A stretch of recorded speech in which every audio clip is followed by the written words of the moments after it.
ચલો કેમ છો મજામાં? તો આજે અમે બધા જવાના છીએ બારગામ. બારગામ મતલબ કે મારા નાની માના ઘરે જવાની કોને ઈચ્છા ના હોય, કોને ખુશી ને. અને અમે બધા જવાના છીએ તાલાળા ગીર. મારા નાની માં ત્યાં રહ્યા છીએ એટલે. અને અમે બધા બસમાં જવાના છીએ.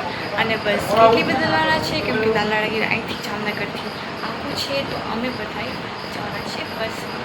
અત્યારે છે ને આ 6 વાગ્યા છે અને 5 વાગ્યાના અમે બધા પહેલાં ઉઠીને કામ ફટાફટ ચાલુ કર્યું અને પછી બધા રેડી થાય છે. હજી હમણાં બધા ઉઠ્યા છે અને અહીં બધા તૈયાર થાય છે. અમુક લોકો તૈયાર થઈ ગયા છે બધા, અને મમ્મી ને બધા તૈયાર થઈ ગયા છે, મારા બધા બાકી છે અને હું થોડી બાકી છે. અને જામનગર જામનગર જશું, પછી જામનગરથી પછી બીજામાં જશું. અમે બધા અડધા પહોંચ્યા છીએ અને ચા પાણી પીવા માટે અમે બધા ઊભા રહ્યા છીએ અને બધા ચા પાણી પીશે. પછી અમે બધા નીકળશું જામનગર બાજુ. પપ્પાને બધા આવી ગયા છે, અહીંયા મમ્મી બેઠી છે, ચા પાણી પીશું બધા. આ ભાઈ છે કૂતરી ટાઈગર લાગ્યું. કૂતરી કે ટાઈગર આ કૌશિક છે, એમ બહુ યાદ આવે. જો મસ્ત ટાઈગર જો કે આપણે ટાઈગરને યાદ કરે છે.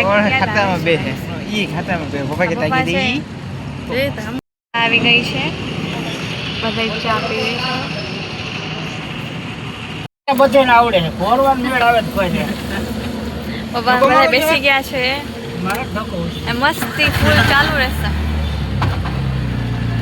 ઓ મમ્મી એકાદો ખાટો રાખીયો ને ઉપર ખાટો એયો ને એકાદો. તો ગાઈસ અમે જામનગર પહોંચી ગયા છે બધા, અને હવે થોડીક વારમાં બસ આવે છે અમારી અને અમે બધા વેઇટ કરીએ છીએ. અને બધા પાછળ બતાવું જામનગર છે. તમે હજી બહાર નથી નીકળ્યા એટલે તમને ખબર ના પડે. ફોટો પાડવા હોય તમે તેમાં કે આમાં ગમે એટલા પૈસા તમે નાખો એટલે નાખાઈ જ જાય. તો અમે બધા બસમાં બેસી ગયા છીએ જામનગરથી જુનાગઢવાળી બસમાં, અને અમે જુનાગઢ ઉતરીને તાલાળાવાળી બસ લઈશું. બીજો બ્લોગ તો તમને થોડીક વાર પછી અમારો બ્લોગ મળી જશે મારી પપ્પાની ચેનલ પર, એમાં પણ હું દેખાય છે.